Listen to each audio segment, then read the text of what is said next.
En la mañana del 6 de junio de 1918, los habitantes de Kiev, que vivían en los alrededores de la Lisa Gora, contemplaban un espectáculo fascinante y cruel. Sobre la fortaleza de Zverinets comenzó un extraño espectáculo. Al cielo se elevaban cientos de bengalas iluminadoras. La verdad, el espectáculo inusual no duró mucho. Después de eso, comenzó un verdadero infierno. Se escucharon varias explosiones poderosísimas que hicieron temblar toda la ciudad como si fuera un terremoto.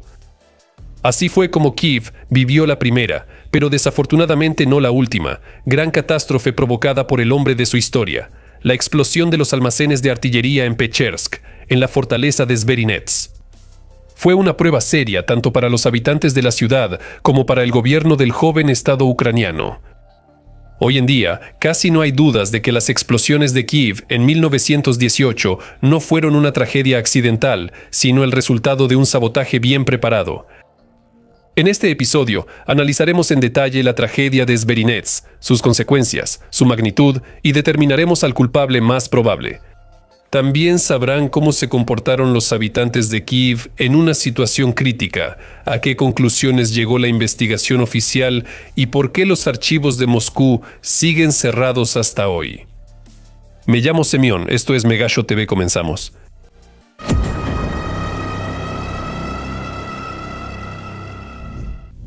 Un poco de historia. Zverinets es un territorio histórico ubicado en el actual distrito de Pechersk de Kiev. Se encuentra entre el ferrocarril y la autopista del Dnieper, las calles Mikhail Baichuk y Petr Bolbachan. Hace mucho tiempo, en la época de la Rus de Kiev, esta zona estaba cubierta de densos bosques donde a los príncipes y otros ciudadanos importantes les gustaba cazar. De ahí proviene el nombre Zverinets. En la época anterior a la invasión mongola, aquí se encontraba el palacio de campo de los príncipes de Kiev. Se dice que en él se hospedaron Yuri Dolgosovsky, Bogoruki y Danil Galitsky. Luego, en Zverinets surgió un pequeño asentamiento que pertenecía al cercano monasterio Vidubitsky. A principios del siglo XIX, esta era una zona pobre y poco poblada, adyacente a Pechersk. La situación cambió en vísperas de la guerra de 1812. Ante el inminente conflicto, los militares rusos se preocuparon por la defensa de las fronteras del sur. Se tomó la decisión de reforzar la fortaleza de Kiev, construyendo un nuevo fuerte en el distrito de Zverinets. Todo se hizo de manera profesional, con baluartes, terraplenes y baterías de artillería. Dentro del fuerte se encontraban almacenes de municiones y provisiones, cuarteles y búnkeres. Solo que Napoleón no fue a Moscú pasando por Kiev, sino que fue directamente a través de Smolensk.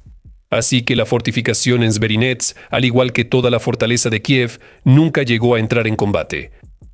Para mediados del siglo XIX, las fortificaciones de Zverinets finalmente perdieron su importancia militar. Se propuso demolerlas, pero simplemente no había dinero en el tesoro estatal para realizar ese tipo de trabajos. En lugar de eso, las instalaciones de la fortaleza comenzaron a usarse como almacenes del ejército. Con el tiempo, aquí empezaron a almacenar municiones y explosivos, lo que más adelante resultó fatal. No sé en qué pensaban los generales zaristas, pero la idea de colocar enormes almacenes de objetos explosivos dentro de una gran ciudad se ve, por decirlo suavemente, cuestionable. Cabe agregar que, para el momento de los hechos descritos, la población de Zverinets había aumentado considerablemente. En una de las colinas de Zverinets se abrieron los monasterios Troitsky y Ioninsky, y en los años 1914-1915 aquí se construyeron los edificios de la escuela de cadetes Alexeevsky. Hoy en día, este edificio es el liceo que lleva el nombre de Iván Bagún. También avanzaba activamente la construcción civil. Antes de la revolución, aquí había 39 residencias, 44 establecimientos comerciales y 8 escuelas. Según el censo de 1917, la población total del distrito y sus alrededores inmediatos era de aproximadamente 10.000 personas. Así fue solo hasta el verano de 1918. La catástrofe de Zverinets. Y así llegó el verano de 1918. Para ese momento, en los almacenes de la fortaleza de Zverinets había un enorme arsenal de alrededor de 2 millones de proyectiles de artillería. Desde aquí los enviaban directamente al frente suroeste. Eso equivalía en promedio a 5 proyectiles por cada habitante de Kiev de aquella época. En el territorio del fuerte había 22 polvorines con proyectiles, así como barracas residenciales y de almacenamiento con materiales auxiliares. Aquí hay que decir unas palabras sobre lo que estaba ocurriendo en ese momento en Kiev. En el verano de 1918 era la capital del joven Estado ucraniano, encabezado por el hetman Skoropadsky. Lamentablemente, el principal apoyo del poder del hetman eran las tropas de ocupación alemanas. Eran ellas quienes garantizaban el orden y la seguridad en Ucrania. Con Skoropadsky y los alemanes, la vida en Kiev volvió a su curso pacífico habitual. Los habitantes de la ciudad poco a poco empezaron a olvidar los horrores de los meses pasados con el caos del poder, los bombardeos de artillería y los combates callejeros. Por desgracia, pero, esta idílica paz fue destruida la mañana del 6 de junio de 1918. Todo comenzó con unos fuegos artificiales inusuales. Sobre Zverinets, cientos de bengalas de señales se elevaron al cielo, lo que divirtió bastante a los habitantes de los barrios cercanos. Después de eso, la fortaleza se cubrió de humo y luego una enorme columna de fuego se elevó al cielo. Los testigos afirmaron que tenía una altura de aproximadamente 1 kilómetro, lo cual, por supuesto, es difícil de creer. Luego se escucharon varias explosiones monstruosas que literalmente hicieron temblar la ciudad. La primera de ellas ocurrió alrededor de las 10 de la mañana, le siguieron la segunda y la tercera. Los vidrios de las ventanas que daban a Kreshchatik salieron volando todos. A mí y a los secretarios casi nos tira al suelo cuando, al acercarnos corriendo a las ventanas, miramos hacia la calle, que estaba cubierta de vidrios rotos. Aquí y allá había personas, probablemente derribadas por la onda expansiva. El estruendo hacía que los oídos zumbasen. Algunas damas tuvieron ataques de histeria. Así recordaba lo sucedido Dmitry Dontsov, uno de los futuros padres fundadores del nacionalismo ucraniano, quien en ese momento trabajaba como jefe de la agencia telegráfica ucraniana bajo el gobierno de Pablo Skoropadsky. Esa mañana Dontsov llegó temprano a su oficina. Había muchos asuntos urgentes, pero no pudo trabajar. En el edificio de la universidad, los vidrios salían volando, a veces junto con los marcos. Los estudiantes y profesores salieron corriendo a la calle. De las casas caían ladrillos y yeso. La onda expansiva arrancaba las puertas de las bisagras. La pared de vidrio del banco estatal en la calle Institutskaya se hizo añicos. Los empleados asustados salieron corriendo, dejando sin vigilancia los documentos y las cajas con dinero. El resplandor del incendio se veía incluso en Irpén. La onda expansiva en el Dnieper volcó varios barcos. La potente detonación dispersó proyectiles a muchos kilómetros, lo que provocó nuevas destrucciones. Kiev. Municiones de metralla, dejando en el cielo nubes blanquecinas características.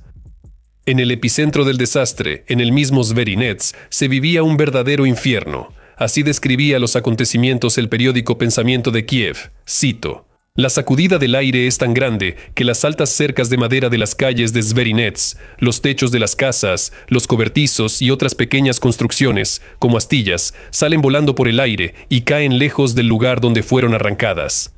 La iglesia de Zverinets, situada en una elevación y encabezando una larga fila de antiguas cuevas recién descubiertas, se derrumba como un castillo de naipes. La extensa área del incendio furioso aumenta y parece como si estuviera ardiendo un territorio de varios verstas. La catástrofe sorprendió al hetman Skoropadsky en su residencia en Shelkovichnaya. Junto con el primer ministro Lysogub, se apresuró hacia Zverinets, donde vio una escena aterradora. La enorme extensión de Zverinets, llena de pequeñas casas, era un solo incendio, y en diferentes lugares no dejaban de escucharse explosiones. Las explosiones causaron un pánico terrible. Los habitantes de Zverinets, aterrados de muerte, huían de sus casas hacia el centro de la ciudad. Así lo describió un testigo presencial. La gente huía sin saber a dónde, saltando cercas, zanjas, vallas, atravesando patios y jardines ajenos. La gente. Carruajes, tranvías. Todo se mezcló en un solo montón. En las calles, las mujeres se desmayaban. Hubo casos de muerte por paro cardíaco. Pronto, Pechersk y luego Kreshchatik se llenaron de multitudes, muchas de las cuales estaban semidesnudas y ensangrentadas. Había una razón bastante comprensible para tal pánico masivo. 4 meses antes de los eventos descritos, Kiev experimentó un verdadero shock. Fue asaltada por el ejército bolchevique bajo el mando de Muraviov. En ese entonces, la ciudad fue sometida a un intenso bombardeo de artillería. Le dispararon 7.000 proyectiles, incluidos algunos con gases venenosos. Como resultado de esos acontecimientos, cientos de habitantes de Kiev murieron. Por la ciudad de inmediato comenzaron a circular los rumores más salvajes, diciendo que los bolcheviques habían minado todo Pechersk y que todo, incluida la labra, había volado por los aires. Contaron que por la mañana un misterioso aeroplano estuvo dando vueltas sobre la ciudad y fue él quien lanzó la bomba fatal sobre Zverinets. Luego, comenzó a circular el rumor de que en los almacenes se guardaban cilindros con armas químicas, lo que, como era de esperarse, provocó una nueva ola de pánico. Los habitantes de Kiev saquearon el almacén de máscaras antigás y la gente empezó a acudir a los hospitales con supuestas intoxicaciones por gases. Muchos años después, Mikhail Bulgakov describió estos acontecimientos en su novela La Guardia Blanca. Sin embargo, trasladó el lugar de la explosión de Zverinets a la Montaña Pelada, al fuerte del mismo nombre. Las consecuencias de las explosiones y la eliminación de sus consecuencias. Las explosiones en el fuerte Zverinets tuvieron consecuencias muy lamentables para Kiev. Murieron alrededor de 200 personas y más de 1000 fueron hospitalizadas en estado grave.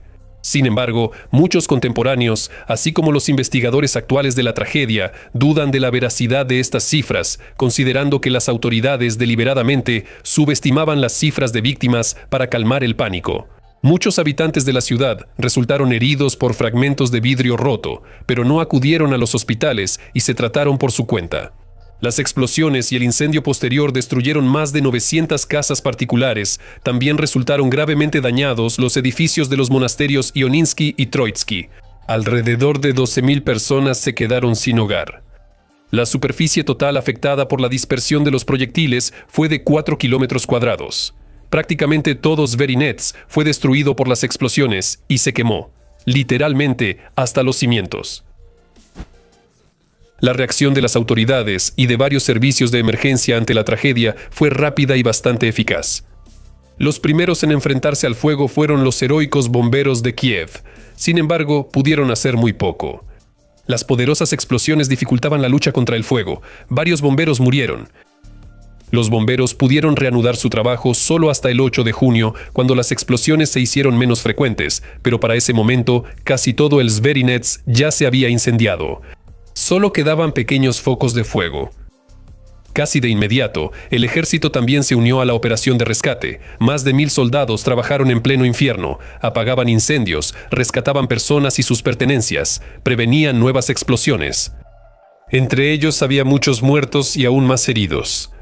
También los militares y la policía detenían el saqueo, trataban con dureza a quienes querían aprovecharse de la desgracia ajena. Varios delincuentes fueron abatidos al resistirse o intentar escapar. La zona de la tragedia fue acordonada adicionalmente por las tropas alemanas. Tomaron todas las medidas necesarias para que el fuego no se propagara al fuerte Lisogorsky, que se encontraba cerca. Ahí se encontraban grandes reservas de piroxilina y cilindros con sustancias tóxicas. Si el incendio hubiera llegado hasta ahí, nadie habría salido bien librado. Ya una hora después de la primera explosión se organizó ayuda médica para los heridos. Durante toda la noche del 7 de junio y la mañana siguiente, estuvimos en el lugar de la catástrofe bajo una lluvia de fragmentos. Bajo las balas y fragmentos, junto a los militares trabajaban camilleros y hermanas de la caridad, brindando ayuda a quienes lo necesitaban. En la escuela de cadetes se abrió un puesto médico. Para las 3 de la tarde en los hospitales y hospitales militares se prepararon 1500 camas para los heridos. A los afectados los transportaban no solo ambulancias, sino también autos oficiales de diferentes dependencias, así como carruajes y carretas de ciudadanos comunes de Kiev. El mismo día de la catástrofe, se formó un comité de ayuda para los habitantes de Zverinets, que en 3 meses reunió más de 1 millón de rublos, una suma bastante considerable para esa época. Aproximadamente la misma cantidad fue asignada por el gobierno de Skoropadsky. En todas las zonas de la ciudad se establecieron rápidamente comedores gratuitos. A las personas que se quedaron sin hogar se les alojaba donde fuera posible. Incluso se filmaron 3 películas benéficas sobre las explosiones en Zverinets. Todos los fondos recaudados de sus proyecciones se destinaban a ayudar a los afectados. El gobierno del Hetman planeaba construir varios barrios residenciales para los damnificados, pero no alcanzó a hacerlo. Negligencia o sabotaje. Prácticamente inmediatamente después de las explosiones, se creó una comisión gubernamental que comenzó a contar el número de víctimas, evaluar los daños causados y averiguar las causas de la tragedia. Cabe decir que la investigación fue larga y minuciosa, ya que además de los investigadores de Skoropadsky, los alemanes también participaron activamente en la búsqueda de los culpables. Se investigaron dos versiones, sabotaje y simple negligencia. Si hablamos de una explosión intencional, nuevamente había dos opciones: agentes bolcheviques o los servicios secretos de los países de la Entente, enemigos de Alemania en la Primera Guerra Mundial. Los habitantes de Kiev estaban absolutamente seguros de que los depósitos de artillería en Zverinets fueron volados por espías bolcheviques. Al final, la comisión llegó a la conclusión de que las explosiones fueron accidentales. Las explosiones no fueron accidentales. Uno de los guardias decidió reparar una caja con bengalas de señalización, sin molestarse primero en descargarlas. Las bengalas explotaron, lo que provocó un incendio que llevó a consecuencias tan catastróficas. Después surgió otra versión. Al parecer, accidentalmente se incendió uno de los cobertizos donde se guardaban papeles viejos y otros trastos. Por alguna razón, ahí había una vieja carga explosiva que explotó, provocó el incendio y la detonación. Se puede decir que la causa exacta de las explosiones en Zverinets en ese momento nunca se estableció y tampoco se nombraron culpables concretos de esta tragedia. Todo esto parece muy sospechoso y más bien parece un intento de las autoridades de ocultar las verdaderas causas de la tragedia, y además de una manera muy torpe. Hay que decir que casi nadie creía en el carácter accidental de las explosiones en Zverinets. Y había buenas razones para eso. El hecho es que la explosión en Kiev no fue la única. El 31 de julio explotó un almacén de municiones en Odessa. Y el 13 de septiembre ocurrió un caso similar en Kerch. Aquí también hubo víctimas y graves destrucciones. Por ejemplo, en Odessa, uno de los barrios de la ciudad se quemó por completo. 700 personas murieron o resultaron gravemente heridas. El 14 de junio, una semana después de las explosiones de Zverinets, en Podol, ocurrió un incendio monstruoso, y de nuevo, no encontraron a los culpables. Se incendió un gran almacén de leña, y el fuego se propagó a las casas vecinas. Se quemaron 35 casas, 2 molinos de vapor, una fábrica de alcohol y 14 almacenes de materiales de construcción. Si el viento no hubiera amainado, Podol se habría quemado por completo. Decenas de miles de personas habrían quedado sin techo, igual que en Zverinets. Si una explosión aún podría atribuirse a una negligencia accidental, una serie como esta se parece mucho más a una campaña bien pensada y organizada, dirigida contra el joven Estado ucraniano.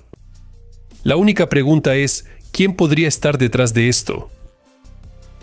El entonces ministro de Relaciones Exteriores, Doroshenko, argumentó convincentemente en sus memorias que el atentado en Odessa fue dirigido por diplomáticos franceses en Kishinev y diplomáticos italianos en Iasi. Un oficial del Estado Mayor del Ejército Austrohúngaro expresó una opinión similar en un informe secreto enviado a Viena. Él creía que detrás de los atentados en el territorio de Ucrania estaban los aliados rusos de la Entente, los denikinistas. Sin embargo, tal afirmación genera dudas, ya que los sabotajes a gran escala son demasiado diferentes al estilo de los aliados. Además, en ese momento ellos no tenían tiempo para Ucrania, para nada tenían tiempo para Ucrania. Pero creer en la implicación de los bolcheviques en la tragedia no es difícil. En ese momento, Ucrania literalmente estaba llena de sus agentes, así que no tenían ningún problema con los ejecutores. Los bolcheviques nunca renunciaron a sus planes de tomar Ucrania por la fuerza, por eso debilitar su potencial militar mediante grandes actos de sabotaje parece un paso bastante lógico. Se puede recordar que, ya a principios de 1918, los líderes de los destacamentos bolcheviques, Iván Fedko y Shabadерov, declararon estar listos para volar los almacenes de municiones en Kerch, para que no cayeran en manos de las bandas blancoguardistas y ucranianas. En ese entonces no lo lograron, pero el segundo intento, unos meses después, resultó mucho más exitoso. Aquí hay otro detalle curioso. En la época soviética, la historia de las explosiones en Zverinets fue cuidadosamente silenciada, lo cual ya de por sí es extraño. Después de todo, fue un evento realmente importante y de gran escala. Los archivos siguen estando cerrados, y no solo los relacionados con las explosiones de Kiev, sino en general todo lo que tiene que ver con las acciones de Moscú en los territorios ucranianos durante la guerra civil. Y por último, unas palabras sobre el destino del propio Zverinets. Hay que decir que incluso antes de la tragedia del 6 de junio, el gobierno de Skoropadsky empezó a sacar municiones de los almacenes, pero simplemente no tuvo tiempo de terminar lo que había empezado. Después de la destrucción de las viviendas en Zverinets, el hetman decidió trasladar aquí el centro gubernamental de la capital. Por ejemplo, a Vladimir Vernadsky le prometió aquí asignar una superficie considerable para el edificio de la Academia de Ciencias, así como construir una nueva universidad, trasladar el Parlamento y la mayoría de los ministerios. El profesor Fomin propuso establecer un jardín botánico en el lugar del fuerte destruido, lo cual también fue aprobado. Se iniciaron los trabajos de diseño, pero no se lograron terminar. Primero, el directorio derrocó a Skoropadsky, y luego el poder fue tomado por los bolcheviques. Por cierto, ellos no renunciaron a la idea de crear un jardín botánico en Zverinets, el cual fundaron en 1935. Todavía alegra a los habitantes de Kiev y a los visitantes de la capital ucraniana. Al pasear por él, en algunos lugares se pueden notar colinas y montículos extraños. Eso es todo lo que queda del fuerte de Zverinets. Conclusión. Las explosiones en Zverinets no pueden considerarse un caso único. Eso ha sucedido más de una vez, tanto en nuestro país como en el extranjero.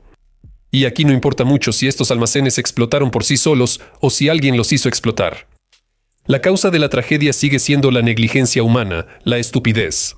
Porque solo ella pudo sugerir la genial idea de colocar varios millones de proyectiles dentro de los límites de una gran ciudad. Y después, como dicen, si en el primer acto de la obra hay un rifle colgado en la pared, en el último acto definitivamente debe dispararse. Y así fue. Bueno, eso es todo de mi parte. Hasta luego a todos.